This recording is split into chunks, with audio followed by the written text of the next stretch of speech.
Inti wkoll clinician, lead clinician fis-CYPS. Psikjatra ta' tfal, iva. Sewa. Tistina Children Young People Service. Li qiegħed St. Luke's. Sewa. U naħdem ukoll Young People's Unit Mount Carmel Hospital. Ok, ġifieri, inti l-expertise tiegħek partikolarment hija għal żgħażagħ bħali. Żgħażagħ bħalek jekk għandek bej 15 u 25. Eżatt, kull episodju tipprova ħallina. Kien subajja biex ma ġiena il-training tiegħi kien fit-tfal u l-adolexxenti u mbagħad għamil training speċjalizzajt bej 15 u 25 year olds, ġifieri adolescenti u young adults. Sewa. U naħseb tiġi young adult, le? Yes, I like him more with every minute that passes this guy. Mela, that's CYPS, so Children Young People Services. That sounds like it's a wide-ranging service. Le, mux just psikiatrija. It's a multidisciplinary team. Ġvi hemm ħafna professjonisti jaħdmu hemmhekk. All right. U l-lan ta' CYPS x'inhu? Ġi aħna naraw n-nies suppost mill-età ta' 5 years sa 18 u mbagħad għandna 18 to 25 year olds li jkunu nies li nżammhom young adults li jibqgħu jiġu għandna x'għandhom bżonn intensive care għal xi raġuni jew oħra. Issa, it-tfal jiġu għal ħafna raġunijiet, maġġoranza huma ADHD u awtiżmu.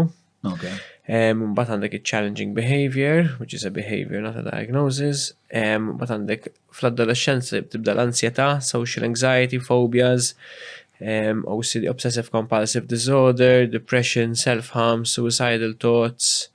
Mbagħad jibdew il-personalities, development ta' personalities, emotional unstable personality. Antisocial behavior. Fuck it, this is too interesting not to delve into. We're gonna shelf ħan parkjana għal-binijiet għal-issa u nitlu naqra f'dan il-qasam. X'inhi trend? Fis-sens, inti kemm ilek taħdem hemmhekk? 7 snin. 7 snin. U tul daw is-7 snin rajt xi bidliet bix-xorta ta' każijiet li jidħlu ma nafx, il-kultura. Ok, mela. Is-servizz inbidel għax qabel kien iktar isu outpatient service fejn inti tmur hemm u kien hemm ħafna iktar isu parenting. Ġier biż-żmien isu evolvejna u qed niffollowjaw iktar l-iktar evidenza moderna fl-Ewropa li ngħidu NICE guidelines. Li fejn qabel NICE guidelines. NICE, N-I-C-E. Meaning? National Institute for Clinical Excellence. Okay. Ġvissa aħna il-prattika iktar evidence-based, okay, qabel kienet iktar forsi parenting u forsi kien hemm iktar medical model, issa iktar naħdmu bħala team multidisciplinarju. L-assessments huma iktar forsi in-depth u l-intervention ukoll mhuwiex mediċina biss. Fej qabel kien ġifieri? Mhux ma kienx black or white, imma kien hemm iktar forsi push għall-mediċina. Ġwissa iktar qed naħdmu psychology, psychological interventions, kif għadlek qabel, occupational therapy, social workers. Qed tinbidel dik il-mentalità li qed niġi hemm għall-pinnu li biss u anki il-fatt li qabel forsi tiġi hemm biex għax it-tifel mhux qed jobdini u biex it-tabib ħassla. Ġivissa iktar qed naħdmu mal-familju naraw minn fejn ġejja, minn fejn ġej il-pressure ġda ovvjament it-tifel jew it-tifla mhux qed tobdi. He is the result or she is the result of their environment. Ġifieri aħna ma nistax nwaħħlu fit-tfal intuhom label, intuhom diagnosi, intuhom mediċina. Jista' jkun il-problema hija aħna wara kollox il-ġenituri. Jiġifieri li nagħmlu naħdmu mal-familji biex naraw minn fejn ġejja l-problema, forsi l-pressure, forsi excess pressure l-iskola, forsi l-affarijiet jaraw id-dar jew jisimgħu id-dar, jew il-fatt li minn mhux qed jorqdu biżżejjed u dik tista' taffettwa li inti. X'inhuma l-aktar problemi prevalenti li tħabtu wiċċkom magħhom intom? Naħseb ADHD bħala ADHD u awtiżmu l-iktar li naraw. Mbagħad fil-kbar hemm depressjoni u self-harm. Qed tikber? Fil-fatt hemm studju li qed tagħmel bħalissa Dr. Rosemary Sacco qiegħda f'nofs hija child and adolescent psychiatrist ukoll taħdem magħna. Li qed ħares lejn numri x'aħna ma kellniex numri Malta ta' kemm għandna mental disorders, ġifieri dan l-ewwel studju li qed isir Malta u dan qablu mal-bqija tal-Ewropa. li sibna li hemm bażikament isu daqs l-Ingilterra u Daqs l-Ingilterra xiex prevalenza. Prevalenza, ADHD, presenza, yes, ġara autismu. ġiet similar, it's the same. Imma it is about, bħalissa it is 1 in 6 li qed insibu li għandu a diagnosable mental disorder, which is very high. Why is it very high? Ma xenti mux l-Ingilterra. Minti saqsejtni if it's increasing, ġuda, meta kon naqra literature 10 snin ilu kien jgħidu 1 in 10. Issa 1 in 8, issa 1 in 6. Issa, il-raġuni, forsi we're becoming more aware, maybe we're overdiagnosing, maybe we're becoming too sensitive. What's your assessment? What do you think it is? A mix of all of them. So we're becoming a bit too sensitive? A bit of everything. Ġifiri, there could be a bit of overdiagnosis, there could be a bit of rushing for treatment too quickly, and there could have been li qabel ma kienu jiġu. Ħabba li kien hemm iktar stigma ma kienu jiġibu tfal.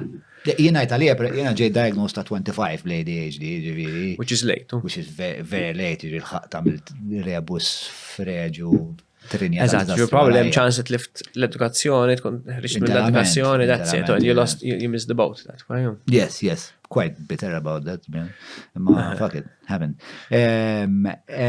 So... Naħseb messaġġ li għandna ngħaddu ma għax hemm ħafna batna pressure Malta u dali għax it-tifel tiegħi mhux qed jistudja, it-tifel irid jieqaf jistudja, x'se nagħmlulu nisforzaw imur sixth form, 15-16-year-olds. Ġvien naħseb jien nemmen li fil-maġġoranza tal-każi għalkemm inti tista' tieqaf mill-edukazzjoni, there is no rush, this is not a rat race.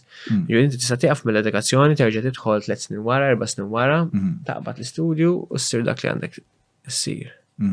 Ovvjament wieħed irid jara għalfejn qed tieqaf mill-edukazzjoni, biex jikkawżalek li xina kawżalek li tixtieq pawża jew ma tixtaq iktar bih u anke f'dawk it-3 snin li ħadħol pawża x'qed tagħmel bħajtek għax hekk tagħmel 3 snin tara t-television u telab il-Minecraft. It's not gonna help, no. Ma tgħinx. Ma tgħinx jew taqbad biex you kind of atrophy as a human being. You probably atrophy, you probably go. M'intix qed tilħaq dak il-potenzjal, li nerġgħu nimorru lura għal Navy SEAL tiegħek u dak li qed jintefa' 24 hours jilgħab il-Minecraft. Same answer. No, it's an extreme. No good. Right. My opinion. I think we kind of... Imma back to your original qed tinbidilx il-kultura u St. Luke's u da u l-binja. Tajjeb, if it's changing. Naħseb importanti li ngħidu li nitkellmu ħafna iktar fuq mental health, anke l-fatt li ġibni għaw illum, hemm iktar awareness. All right? There has been more introduction minn naħa tal-amministrazzjoni, more interest u more promises related to mental health. Hemm il-Mental Health Strategy 2020-2030. All right? All well and good. Hemm budgetary measure li suppost ħajkonna post ġdid għat-tfal. Ma naħseb tajjeb li ngħidu l-fatti, ġifieri l-fatti huma li aħna għadna St. Luke's. St. Luke's huwa ta' steward. We are mux suppost qegħdin hemm. Ġuda children's service il-priorità tiegħu, it is not given the priority. It is Ma minn kelli mhux suppost qegħdin hemm waqt li qegħdin hemm. Is it good enough? Ġejt hemmhekk? Jiena kont hemmhekk, jiena kont inkun. X'ħsibt fuq il-post? X'ħsibt fuq il-post. Għalija kienet esperjenza stramba all together għax jiena kont imur ta' child. Ġejt bħala tifel hemmhekk. Le, ma kelli għandna xi 29. Ġieri minn kelli kien ibgħu tifel kbir ġifieri. Child guidance kien jisimha dak iż-żmien. Taħt child guidance unit. Ġieri kont ikun hemmhekk. An outdated name, għax dik fis-60s kien jużawha, it's quite patronizing, guiding, għalhekk biddilna l-isem. I didn't feel patronized, I just felt like I'm out of place, għax kienu kun hemm spiex ta' fil-lira tfal ma' ġembi u madwari u fuq rasi tipo vera enerġetiċi u mbagħad f'nofshom spiex ta' jiena li essenzjalment li l-ADHD żommok tħossok ġovani li mhux ħażin, ġrat ma kontx ħossni tifel ta' 6. U kienet spiex l-environment Mikel ma kienx id-deqni, ma kienet naqqas stramba spiex li inti tidħol ħdej it-tabib, madwar it-tabib ħafna ritratti tal-Playmobil ta' Bambi u tal-Frozen, u spiex tħoss li dal-post mhux attrezza talik. Apparti li mhuwiex post mibni it's not a purposefully built building. That for sure. And does not meet, so it won't meet your aesthetic needs para 29-year-old. That is something to think about, minix perit, imma. U apparti li il-binja nfisa pittost naqa deprementi, speċa kollox gris, kollox naqranti, kollox, speċa it's all seen better days, so on and so forth. L-iktar ħaġa li kienet turtani, pero fl-esperienza kollha kienet li il-konsulent li kien jarani kien ikun dejjem wieħed differenti, ġifieri qatt ma ġifieri jekk mort pereżempju jekk kelli 7 appuntamenti mbagħad fl-aħħar tajt qalbi mill-arranġament kollu kemm hu li dejjem tiltaqa' ma' persuna differenti, dejjem kont inħoss li dak kien xi junior li ġiri għasat jisma għazat xiena najdlu, ġiri kienu għemmenet vera jiprofa, ġiri per eżempju kienu għemmenet jgħid li xieċna għet nispiegalu fuq l-ADHD u da fid-disa ta' fil-għodu għet jixrob xie pinta koka u d-dem which speċta, ovvjament, that's the worst thing, at least be a role model speċta, dak l-ammont ta' zokkor u additives palma ta' fint, vera ma jenux il-moħ tal-ADHD.